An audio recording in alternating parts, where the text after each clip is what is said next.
Month, everybody. Happy Black History Month. Happy Black History Month, y'all. What's good? Yo, what's good, T? Your girl Lanett here, head of HR for Simply Pure Trenton. Y'all, we are coming at you. We are introducing our team and starting with who? The boss. CEO, none other, my friend, my partner, my colleague, and my boss, Tahir Johnson. Yo, Lanett, what's good, man? How are you? I mean, I'm over here DJing. This is also my third job, okay? Don't sleep on me. You wear a lot of hats. It's a small business. We got to multitask out here. Oh my gosh, T, very excited to talk to you. I feel I know you super well, but ready to get to know you a little more. And hopefully our community that is constantly growing, no pun intended, gets to know you as well. So let's level set and let's welcome the team to Simply Pure Trenton. You are in the house and you are tuning in to our Meet the Team campaign. This is how we at Simply Pure Trenton are celebrating Black History Month. But let's be real. We celebrate Black History Month around here every day. So, you know, right? We are kicking it off every Thursday, starting this Thursday at 7 p.m. Eastern Standard Time. We will be introducing our Simply Pure Trenton team. And this is the time for you to get to know our team as we're building out closely and slowly getting ready to open. And so we wanted to start, of course, we can't introduce the rest of the team without our head of the team, and that is Tahir Johnson, CEO of Simply Pure Trenton. Welcome, welcome, welcome. Happy Black History Month, sir. Yeah, happy Black History Month to you. And I will also say, it's no I in team, man. So I'm thankful that I got the best folks around me in each of these positions that we do. And like you said, we are living Black history. So, it's always an honor to represent. And I'm, just excited that we're here, man. We're almost here. We're getting close to open, stuff is rocking and rolling. We here. Cheers. How are you celebrating Black History Month? Oh man, I'm not celebrating right now. I maybe do a little celebrating later tonight after this. Listen, you got to celebrate. You got to keep the spirits up, right? I see my eyes look a little low on camera, so clearly I've been celebrating already. Well, look, we are here to celebrate you, sir, the history you are making in this industry. For our community, okay, especially. So I want to get into it. If you've been sleeping under a rock, this is all right. It's time for you to wake up, Google Tahir Johnson, and you will understand exactly what we're talking about today. Not just only Simply Pure Trenton, because we're going to get into that soon, but this gentleman who comes already from Black excellence from your family line, but the history you're making in cannabis. Tahir Johnson was one of the first social equity licensees for the state of New Jersey. That is historic. And we are this close, literally weeks away from opening the doors of Simply Pure Trenton. So I want to talk a little bit about that, right? We're talking about Black History Month. We talk about Black history all the time. We come from a legacy of Black history. So first, T, talk to me about what does Black history mean to you? And does it really resonate to yourself that you are truly living Black history as we speak? Yeah. That's a good question, and one that I've often thought about, because history is important.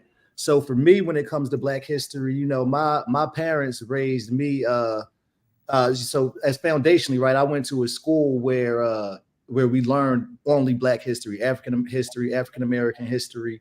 So as a foundation, right? It was I've always known that knowing who you are, where you come from is very important. And for me, I think I've always been a person who has idolized Black leaders, right? And so one of the things that I'm thankful for is in the cannabis movement, I've had the opportunity to be a leader, right? I've had the opportunity to study, kind of watch those movements. In my past life, I had the opportunity to work with people like Reverend Sharpton, and even in cannabis, right? Like when I got into cannabis, I wanted to really collaborate and bring a lot of our traditional Black organizations and civil rights organizations into the conversation to help strengthen that. So that my foundation and kind of understanding of Black history has always been something that supported me. And then, like you said, like standing on my, our ancestors' shoulders, right? Like my parents themselves, like, have both been accomplished folks. My dad being a jazz singer, my mom owning her business here in Trenton that she's had for over 30 years. So I've always seen them like try to each one teach one. That was a motto that was normal in our household. So always trying to uplift each other up. And it just kind of informs the way I approach the world, where I'm always trying to give back and always try to, put our people on, man, because if we're not going to do it, nobody else is going to do it. So I always think, like with cannabis specifically, we're in an important moment in time because all this stuff is happening. Like, it's not just a story of getting a license, but it's, I've had the opportunity to be a part of history, like getting laws changed, like, things like that. So like I kind of, as you're doing something, you sometimes do have to think, like, do the right thing, because somewhere years down the line, somebody's going to be talking about this, looking at this, and you want to make sure that you that you stand on the right side of history. So that's something that I, always think about, not just from an accomplishment standpoint, but what is the mark that we're leaving behind, and how does it impact the people that are going to come behind us and make it better. Yo, you said so much right then and there what resonates to me just right off the bat, right? The saying, each one teach one. And for those of you who don't know, each one teach one, that's a saying that goes way back, way back to our slavery time, when it was actually legal for Black people, specifically slaves, to know how to read and write. And so when one of us would learn how, it was their responsibility to now go back and teach another. So that whole saying, each one teach one. And yet we are still truly doing that in many ways now.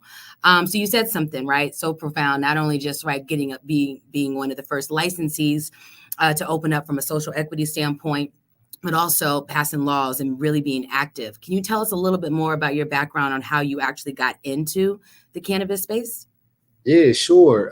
So prior to cannabis, my professional career was actually in finance. I was an investment advisor, so wealth management. And I was in Maryland when they legalized cannabis for medical. I really started looking at the industry seriously, right? Because prior to that, I saw cannabis, I saw a GW Pharma. Morgan Stanley did the IPO when I was there. So that's when I first started seeing. I'm like, hold on a second. Like, at the time I'd already been arrested for cannabis before, right? So here I was, like, looking at, like, here we go, like cannabis becoming legal, like these big pharma companies selling it. So it was a connection to me, like that the industry was going somewhere different and changing. But at that time, like I said, I'm the first in my family to go to, like, first one of my brothers to go to college, get out the hood, had already, sold weed, all that stuff before. So I wasn't looking at it like wasn't something at the time. And because I understand, like, the trauma that a lot of people have and don't get in the industry, because at the time, that's how I was looking at it.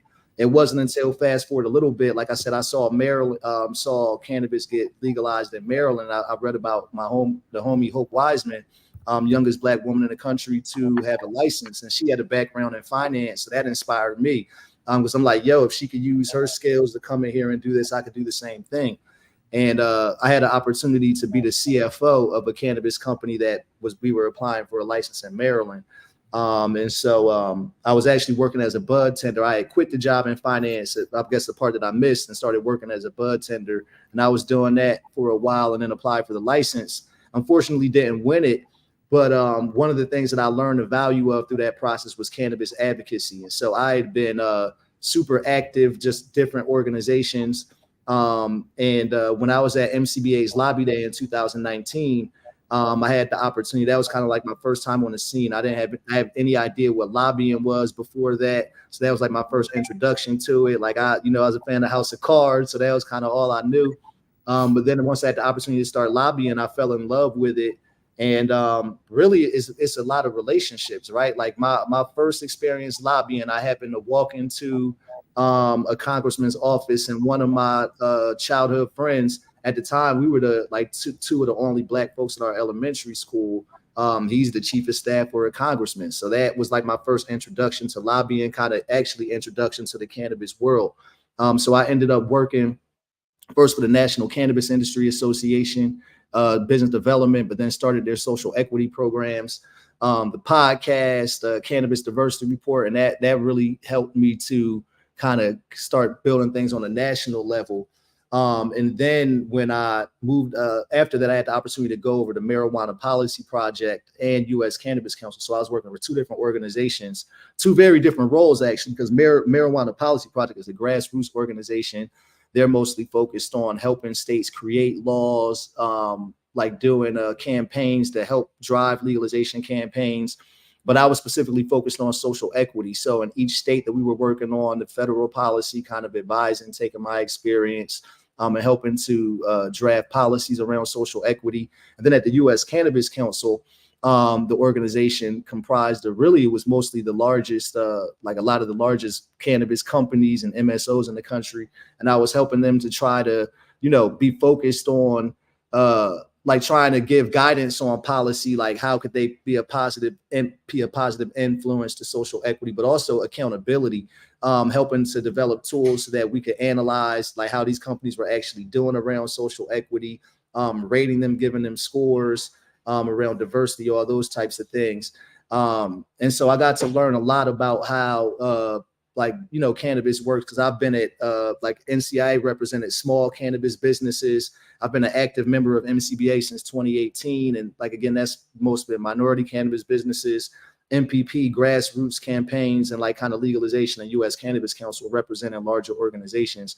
So I've had a lot of opportunity to really interact with a lot of people in the industry and really learn a lot. And because I was active in so many different things, one of the places that I kind of took on as a personal project, it was never anything that any of the organizations I was was working on, I was assigned to, was New Jersey, right? Because it was home. When I think about cannabis, it's the place where I was pulled over hundreds of times. It's where, this has been an important part of my life. So that I have the opportunity to help make sure we got social equity right in New Jersey was super dope. And it was like so many advocates. We called it the Equity Avengers at the time because people were stepping up. My homegirl, Jessica Gonzalez, I would definitely give her the credit in like organizing, bringing everybody together. And she was a beast, like helping us make sure we were on the point from policy.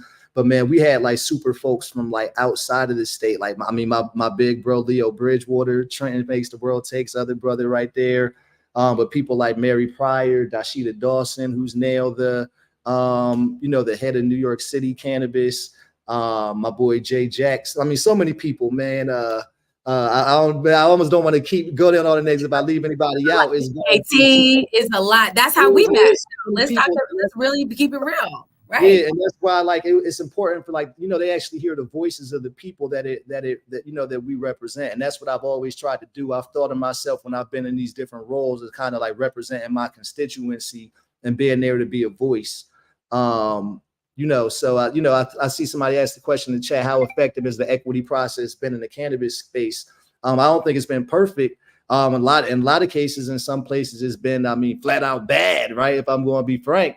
But at the same time, I think from what I've seen is everybody that's working on it has been truly committed towards trying to make a change, right? And that's talking about like policymakers, people within companies, business owners, all those things. And that's what I think is exciting. And I also think that we tend to learn from our mistakes. And so each time it does get a little bit better, right? Like I think like in New Jersey, for example, I'm sure there are things that like off top, I'm sure a lot of people would say that there's not enough social equity businesses open. I know the MSOs got a head start. I'll say I'm one of them, right?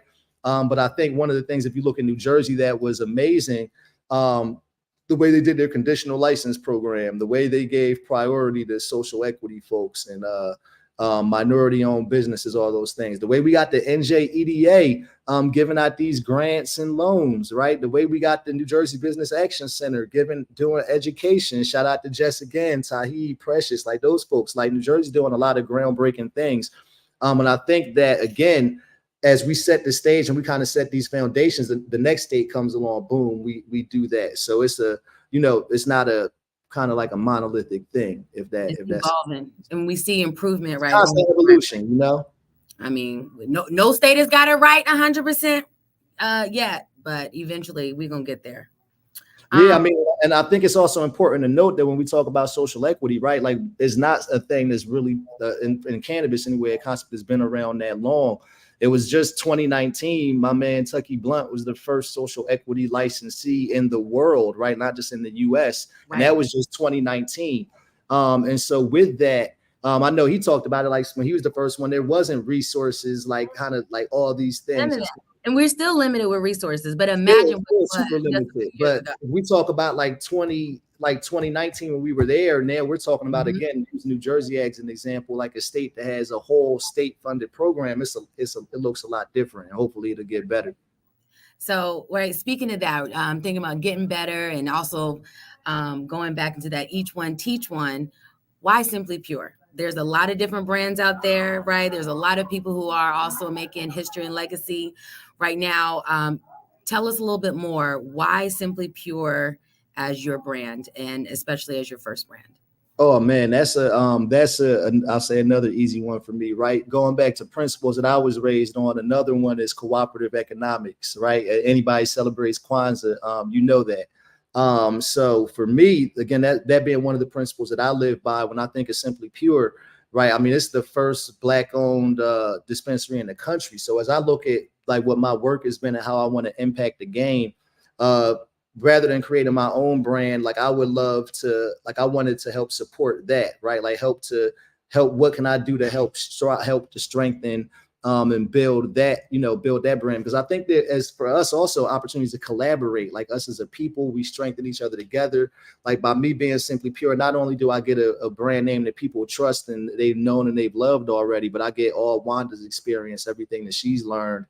And then, like I said, just also be able to set that example of how us as Black folks can come together, win, build something bigger. So again, hopefully the next person comes behind us and they do the same thing, do it bigger than us. That's kind of the goal. But, even with that, it's a constant evolution. We're growing and we want to try to figure, how do we make this better, even for the next Simply Pure licensee? Because I'm not going to be the last one, right? I'm just the first one that's gotten this far. But again, whether it's here or Simply Pure or other brands, we want to set that stage and that foundation. Again, just always try to support our community. And I mean, I work with Wanda James, right? She's the bomb. And I'm not going to lie, Scott, man, he cooks so good. So they had me with the jerk chicken, man. The whole team for me. Shout out to Wanda, Simply Pure, Denver. We sending you love. They give us mad love all the time. So let's just talk about it, right? Simply Pure as a brand, as a whole. Let me quickly level set for anyone that doesn't know. The vision of Simply Pure is to be social justice minded global ambassadors for cannabis, simply put.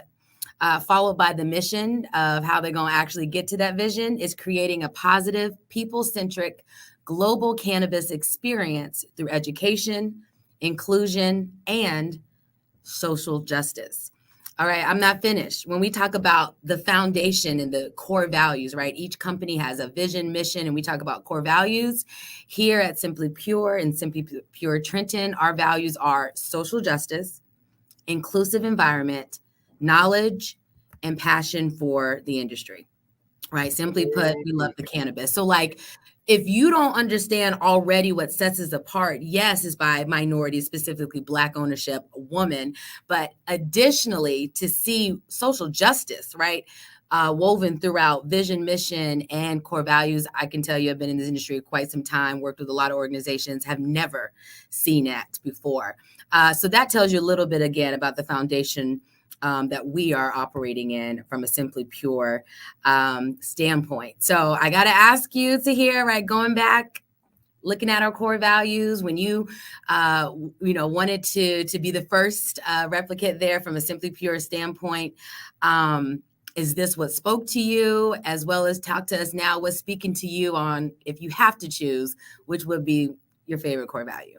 Yeah. So first I gotta say, shout out. I see some of the fam out there. My girl Courtney, you know, we go all the way back. Marijuana Matters, fam, love you. But actually put some respect on her name, the deputy director right here of Maryland Department of Social Equity. Courtney, what up? My brother Jay, you probably missed, already shouted you out, man. But you know, professional careers together. You know, at PNC Bank, ran up numbers, now both in cannabis, doing it big. My brother Antoine, shout out to you, bro. One of our newest board members of MCBA, which I might add, I was blessed to just be elected the president of MCBA right before I got Hey, come on. So this honestly more history. So I'm super thankful for that, man. And so like again, like I said, just even diving in that a little bit more because it's like MCBA is where I got my start in my career. Oh, and my girl Suzanne Nicholson, the first Black dispensary owner in New Jersey, somebody I love. Yes. And like I said, MCBA has been such an important organization for me. I wouldn't even be here if it wasn't for this organization. That's kind of how I got on. So I'm thankful to get to be in that seat, and I'm excited about all the stuff we'll get to do. Y'all out here, join. Hopefully y'all enjoying all of this type of stuff because we got a lot of work to do. But if going back to what you asked about the core values, I think my favorite one would have to be, the passion for the cannabis plant. Because I to say it plainly, I love cannabis. I love weed, but I love the industry. And all the opportunities that I've had to meet so many good people, work in it. The fact that we're making history, like in doing something, changing the game, and that I've had the opportunity to do so many things, with weed, right? It blows my mind every day. I'm like, yo, I'm so blessed that we get to not only is it not illegal anymore, but like I'm doing what I love and what I love most. Like I was that dude in college. Shout out to anybody from Howard. Probably sees who knows how many new weed smokers I created at Howard University because they would come kick it with me and my boy Tex. And I was a stoner when it wasn't cool yet. You know what I'm saying? So I own that. But definitely a lot of passion for the cannabis plant. It all worked out. You know it, walking in my passion, No, facts. Okay, so let's bring everybody up to speed, right? Give us an update right now. Where are things with Simply Pure Trenton opening up? What is the update, T? Give us the tea. Yo, so man, this is so wild how fast stuff moves quick, man. We actually got past our building inspection earlier this week, and we started putting our walls up yesterday, actually. So literally just in yesterday and today, like sheetrock going up, we're probably at least 50, 60, like 60 to 75% done with the walls being up. They haven't started the ceilings yet because we have to get one more thing approved for our HVAC plan before we cover it up. But the walls will probably be done being up, hope by the end of next week. Then we got to still spackle and paint and all that stuff and put the floors down and have them put in the cabinets. But we will should definitely be done with the actual construction building, the box part by the end of this month, and then having all the cabinets and stuff installed a couple of weeks after that. The parking lot, Lanett, the parking lot is going to be, they're paving the parking lot tomorrow. The left side, the small side, so they're putting down the asphalt tomorrow. That's going to be done. And then on Monday, they're coming. Do we need a ceiling though? Do we really need a ceiling? I know, right? I was actually thinking go in some place and maybe having the open ceiling or whatever. Like we could rock like that if we got to. Shoot, I don't think the greenhouse. People will still buy their weed if the place don't got a ceiling because we got a roof. Right, we got a roof.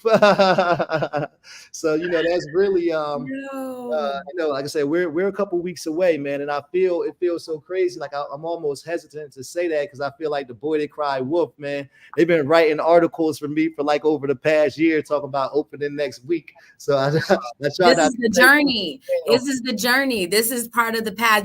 Hello, we all listen, we all learning, we riding with you, T. Fact. We all learning. No, it's just a blessing, man. But like I said, the biggest thing that I've learned through this whole process is, I think, like I said, I'm not on my time; it's on God's time. And so, I also will say that I'm thankful. Everything happens for a reason, and like I've had things that have happened that I'm thankful that that God was able to even remove those things, and I'm not open, and it's like things aren't where they are. So again, everything happens for a reason. There's purpose, and I'm just trying to again at these times now I'm learning not to push, not to dictate it, but kind of follow. Follow God, and we'll be open when He says it, whatever day He says. Yeah, He hasn't given it to us yet. Because again, like I said, even after all of this with the even after all of this, when we finish construction, we have to wait 30 days for the CRC to, before they approve us and let us actually open, because there's stuff that happens on the back end that they have to do. So I definitely feel confident that we should, the goal really now, because there's so many things. Like I'll say no matter what, we ain't missing 420 this year. So that's really the goal and the big target. All right, so 420, you heard it here. Definitely, we're looking to be open by then. So mark your calendars. You've been through a lot thus far. We're almost to the finish line, closer to the end than we were obviously before. A lot's happened. What's been the biggest challenge? Biggest challenge, man. I've learned a lot about human nature from this, and it wasn't what I expected it to be. I don't think that I'm the same person that I was when I started this. Because I said, this was some of the different experiences that I've had.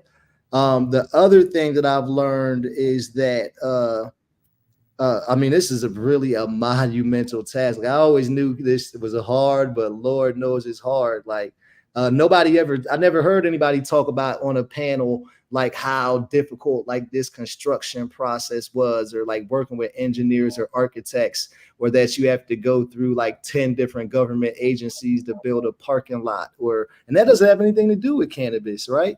So it's like all those things are kind of what I've really learned. And then, like I said, I've learned a lot of patience. Like they say that saying, patience is a virtue. Man, that's a word, because I ain't have no choice but to be patient and do it. But then also, I think some of the things that I've learned is also reinforced a lot of things that I've already known, and like some of the things I was raised on. Like treat people the way you want to be treated, right? Like, I don't care what anybody how many articles they write or whatever state. I'm a regular person, and like that's the way I always want to be. And I think the other part that I've learned is I was saying this yesterday, like there's a big saying now, everybody's talking about standing on business, but I don't think people necessarily know what that means. It means that when you say something, like if you say you're going to do something, people expect that and they know it's going to be done. It means that like when you're talking to the plug, like, we got a lot of people talk about run off on the plug. I'm a type of person, I drop the bag off. They know the money's all there. You don't got to count it. Right. Like, and that's what I've always prided myself on, whether we're talking about like business, right? Like, we're talking about like corporate, or we're talking about in the streets, is really the same thing. Right. So I think that like, really being a person of integrity, right? Like these values are so important. People discount how much it is, but I promise you, like that is what takes you further. Because that name is going to follow you, whether you go to a different industry, do a different job, do a different role.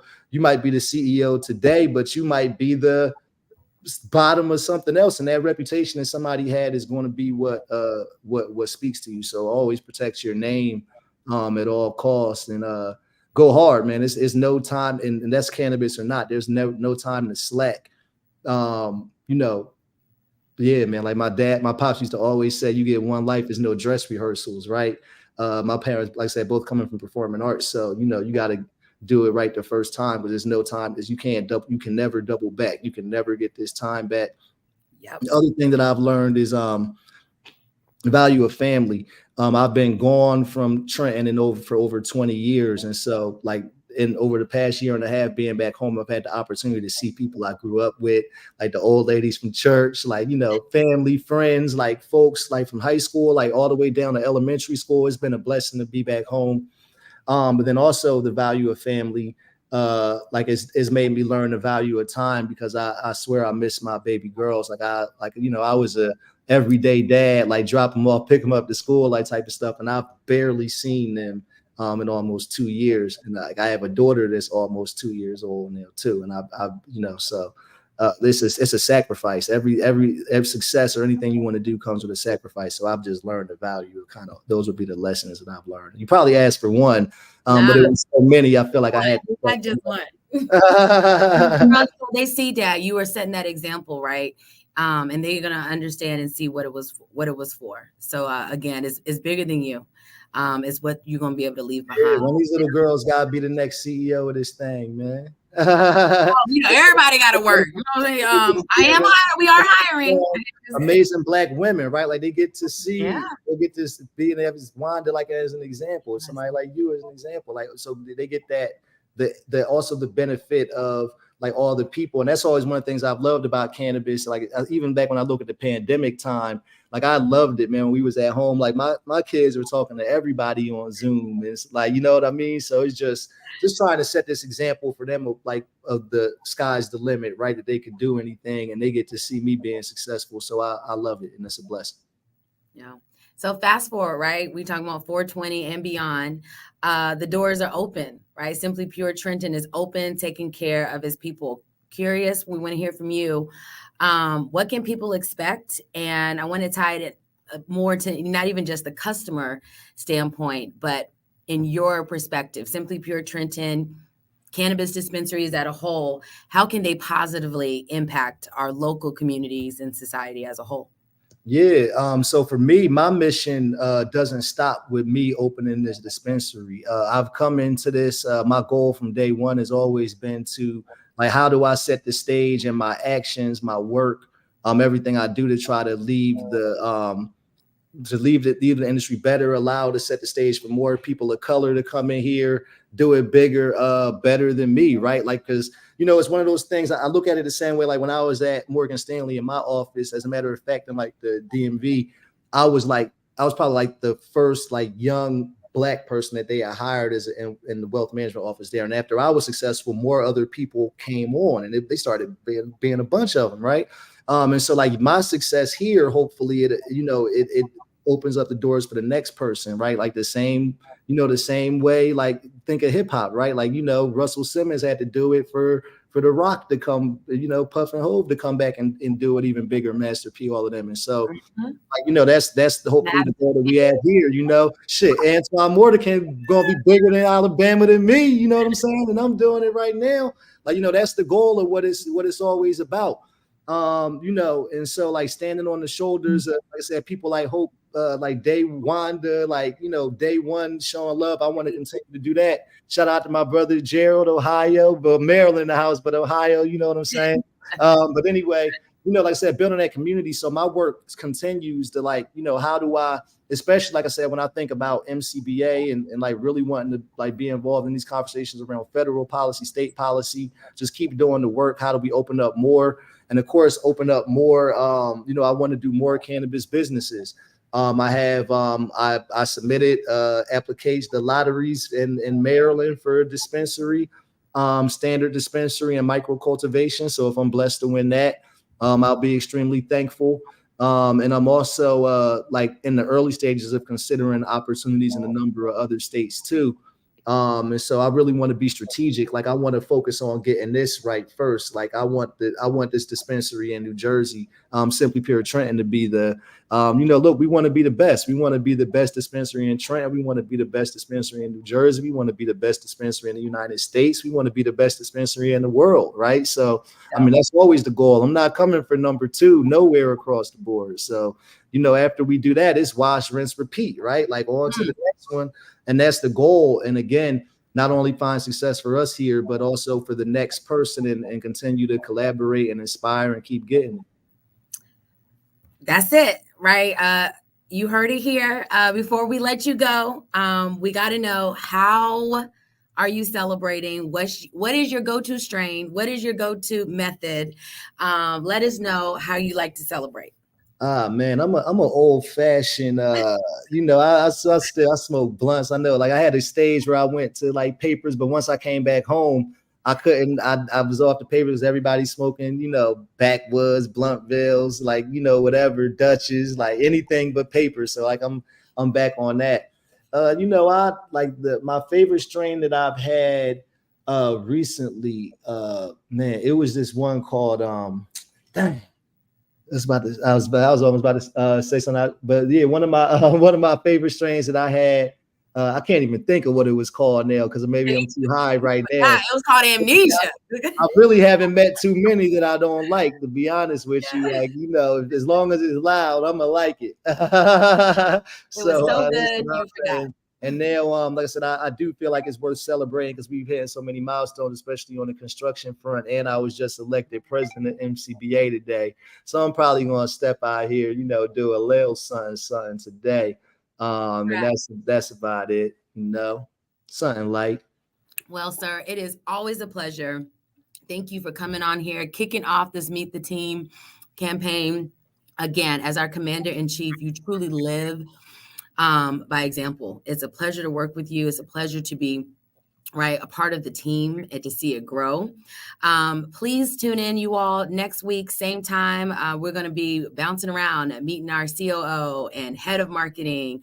Our dispensary team is being built out, and you get to meet each and every person that Tahir is bringing on to his team, because what? It's people first. In order to have the best dispensary, best results, you got to have the best people. And so this is our time to connect with you all. Any last words, T, that you want to share out to everyone? Yeah, with that, I'll just say, like you said, people first. And like I said, I'm thankful because I've been on this journey, you know, for so long. So I really am thankful that now it's not just me; it's a whole team of bomb ass people standing behind me. You know, I'll shout you out first because you're right here, Lanett. I'm so thankful for you and like all your experience, everything you bring to the table. You know, you don't go from being employee number 3 at the largest cannabis company in the world and not learn a little something. So I'm thankful that everything you shared for me to help. Shout out to Tiff, you know, my COO. Look, man, I pinch myself and I'm happy every day. Like, man, the last person that employed her was Hove, man, and now she's working with me. So, you know, it's a blessing. And, you know, her strength is attorney, like multi-talented, finance, technical systems, all of that. I'm so thankful for her. Shout out to my boy Fresh. I know he's behind the scenes, like doing his thing with the marketing, helping us make this happen right here. Also doing so many great things. The newest members of my team, my assistant managers, Becca and Bryant. I love seeing how y'all collaborate together, how y'all are holding each other down, the passion, excitement that you have for the industry. It reminds me of myself. And I like, you know, all the other folks that are, you know, that will be soon joining us, whether it's the cannabis advisors, our general manager or inventory manager who will soon be on board. I'm thankful for all of y'all and the opportunity to build, and just the fact that people have trust to want to be a part of my company, my brand. The name Tahir Johnson means something, and the name Simply Pure Trenton means something, and that you would even trust me enough to follow me on the journey. And then last but not least, there's been so many people, friends, family, like just folks I met around the way, supporters. Like, you know, I'm so thankful for y'all. And you know, when I open this dispensary, like I said, the way I look at it, like I know my name's on the documents or whatever, but I feel like this really, like this, I share this with everybody. This is for my family, this is for my community, this for everybody that ever wanted to do this, to know that you can do it. You know, it's for all of us. You know, that's truly the way I feel. So I'm thankful for all of you and your support. And you know, let's just keep going. I hope that I can be a blessing to others. You know, that this will be a blessed endeavor when we open the doors. And that, you know, that's all I got. Thank you for everybody that tuned in too. Thank you for rocking with us, man. That's it, you know. And shout out to my MCBA family. We turned it up this year in 2024, y'all. Look, we already won the awards last year. So you know it's about to get crazy now. Like, we are turning up. We about to take brought it home. on this board are so fire. We got so many new fire as board members. Oh my gosh. It's going up. And yeah, man. Thank you, T. Thank you for your time. You heard it here. Continue to check us out, Simply Pure Trenton. Follow our journey, follow our community, and we hope to see you when our doors open. Yeah, right. You know, I'm gonna say I like doing the close thing, which we might have to do this a little more often. You know? Come on, T, come on. Might need a co-host somewhere. Well, you need to catch up because you already know 6 o'clock. I was like, what are we talking about? I put my little drop in here. You said it's drink champs. Little drop, little, you know, little cannabis infused, a little drink, a little mocktail. All right, I'll see you later.